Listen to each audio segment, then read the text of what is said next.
आज का ये जो कार्यक्रम हो रहा है उस कार्यक्रम के दो रूप हैं। एक तो हमारे जो RRRLF Raja Rammohan Roy library foundation, वो 51 साल में बने, 50 हो गए ना कंप्लीट, 50 पूरे हो गए। एक ऑर्गेनाइजेशन के आदमी के 50 साल बड़े होते हैं, ऑर्गेनाइजेशन के 50 साल कम होते हैं। युवा अवस्था में प्रवेश किया है संस्था ने, युवा अवस्था। Now you are entering in young age. 51 मेरे ख्याल में आप मना रहे हैं आज। एक तो ये पार्ट है, दूसरा पार्ट है कि राजा राम दिवस भी मना रहे हैं। तो ये दो पार्ट में कार्यक्रम है। और जैसे हमारी डायरेक्टर चंद्रिका जी कह रही थी कि ये राजा राममोहन राय के लिए जो हम एक 250वां जन्म उत्सव जो मना रहे थे साल भर से, उसका समापन शिविर भी है, समापन भी कर रहे हो ना। तो ये 3 पार्ट हो गए। मैं तो अजय प्रताप सिंह जी को बधाई दूंगा कि एक ही प्रोग्राम में 3 प्रोग्राम जोड़ दिया। बहुत अच्छा काम कर रहे हैं ये अजय प्रताप सिंह जी। जोरदार ताली बजा के स्वागत कर सकते हो। इस अवसर पर उपस्थित हमारे सुकांत मजुमदार जी, जो ऑनरेबल मेंबर ऑफ पार्लियामेंट हैं और भारतीय जनता पार्टी के पश्चिम बंगाल के प्रदेश अध्यक्ष, श्री जगन्नाथ सरकार जी, ऑनरेबल मेंबर ऑफ पार्लियामेंट हैं।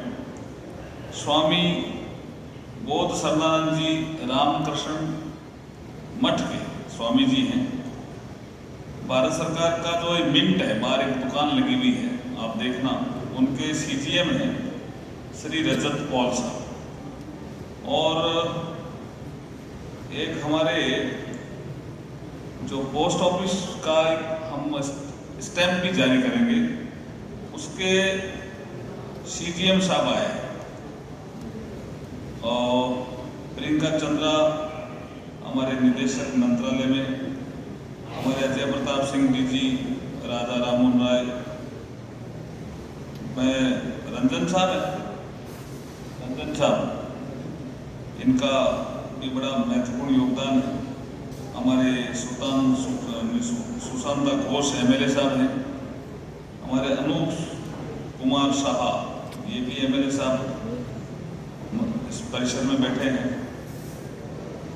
बहुत से गणमान्य नागरिक बैठे हैं, युवा साथी भी बैठे हैं, मातृशक्ति भी है और पत्रकार साथीगण भी है।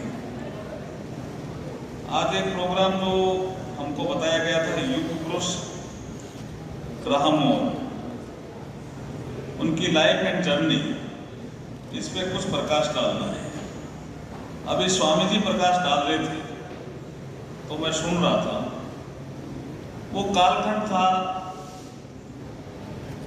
जो भारत के सांस्कृतिक पुनर्जागरण है, दिनेशा जिनको बोलते हैं, उस काल।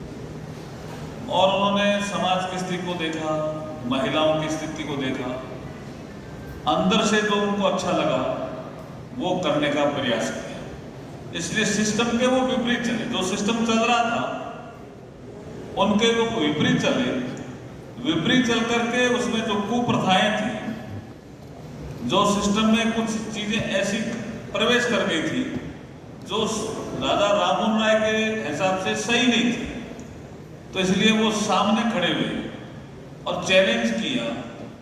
जो हमारा भारतीय पुरातन ज्ञान है, हमारा दर्शन है, वेदांत है, उपनिषद है, उनसे कुछ श्लोक लिए, उनसे श्लोक लेकर के, और जो सिस्टम को समर्थन करने वाले लोग थे उनके सामने वो डिबेट में आए और उन्होंने कहा ये ठीक नहीं है, मैं इसको समर्थन नहीं देता। तो उनके साथ कुछ लोग जुड़े, और जब लोग जुड़ गए तो उन्होंने ब्रह्म समाज की स्थापना की। और बहुत महत्वपूर्ण कालखंड था जब वो ब्रह्म समाज की स्थापना कर रहे थे। ठीक कह रहे थे स्वामी जी, रामकृष्ण मिशन का भी वही कालखंड था। और मैं अगर गलत नहीं हूं तो स्वामी जी, महात्मा फूले भी उसी कालखंड में महाराष्ट्र में सत्य शोधक समाज की स्थापना कर दी।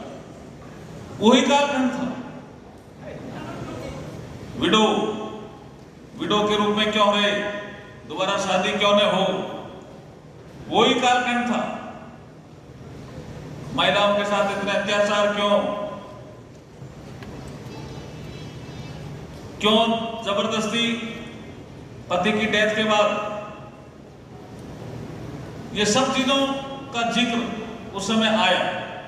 और फिर एक कालखंड ऐसा आया जब सती प्रथा में प्रतिबंध भी लगा। उसमें सबसे बड़ा किसी का योगदान था तो राजा राम मोहन राय का था, जिसकी हम आज 251वीं जन्म शताब्दी मना रहे हैं। ताली नहीं बजा रहे हो क्या? ताली की बात होती। इंग्लैंड भी गए हो, बाहर भी गए, खूब लिखा। अभी बता रहे थे सुकांतो मजूमदार जी की कम से कम 10 भाषाओं के जानकार थे। अंग्रेजी उस समय प्रचलन में थोड़ी थोड़ी आई थी, संस्कृत के वो जानकार थे, उर्दू के वो जानकार थे, उन्होंने फारसी भी सीखी, ऐसा कह रहे हैं, कई भाषाएं सीखी। और भाषाएं सीख करके जो भारतीय पुरातन ज्ञान था उनका जबरदस्त उन्होंने अध्ययन किया। भारतीय समाज में जो कुरीतियां आ गई थी उनको दूर करने का प्रयास किया। कई बार प्रधानमंत्री जी नरेंद्र मोदी जी ऐसा कहते हैं कि भारतीय समाज में वो ताकत है, inherent power in Indian society. Honourable prime minister so many times he told that the Indian society has an inherent power, कि कोई बुराई आती है, प्रवेश कर गई समाज में, समाज के ही लोग खड़े होते हैं। उस बुराई कालखंड था जिसका नेतृत्व राजा राम मोहन रॉय ने किया। बंगाल की धरती से एक शेर उठा और उसने भारतीय पुनर्जागरण का नारा दिया और ये करके दिखा दिया। विधवा विवाह का काम उन्होंने शुरू किया लेकिन पूरा नहीं हुआ, तो उनके ठीक बाद ईश्वर चंद्र विद्यासागर आए और राजा राममोहन राय के काम को पूरा किया। वही वो मराठा में, महाराष्ट्र में महात्मा फूले उसी काम को कर रहे थे। ऐसे कई महापुरुष पैदा हुए। रामकृष्ण मिशन भी उसी काम में लगा हुआ था।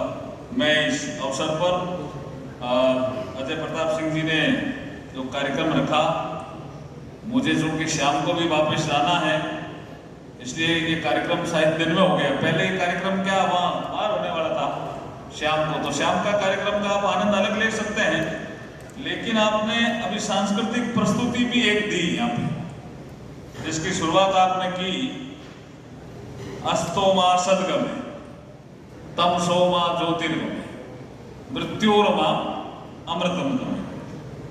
मैं संस्कृति मंत्री होने के नाते कई प्रोग्रामों में जाता हूं, लेकिन जो आज की प्रस्तुति थी वो भी दिन की प्रस्तुति थी।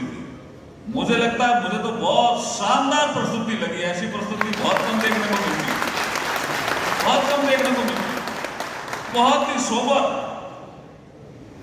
बहुत ही भारतीय पुरातन ज्ञान, उस ज्ञान से सरोवर हमारे कलाकार, और उसमें जो सबसे प्रमुख कलाकार था, क्योंकि मैं भी एक कलाकार हूं तो मैं जान सकता हूं, उसके लिए तो जोरदार ताली बजती है। तो ये सब चीजें इधर ही है, इधर बुला लीजिए।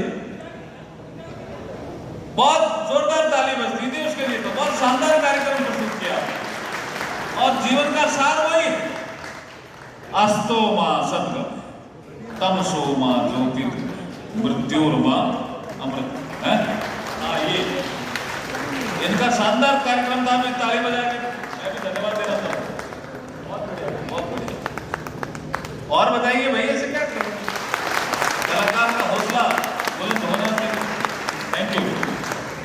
अजय प्रताप सिंह जी डाउट कर रहे थे मैं आऊंगा नहीं आऊंगा, और ये कह रहे थे शायद आप नहीं आओगे। बात तो सही है आपकी कि लॉ एंड जस्टिस मंत्रालय का जब प्रधानमंत्री मोदी जी ने मुझे काम दिया, तो आप जानते हो महकमा थोड़ा सेंसिटिव है और नया काम मिलने के बाद रिव्यू लेना पड़ता है, काम करना पड़ता है, काम करना चाहिए भी। मोदी जी चाहते हैं काम बहुत तेजी से।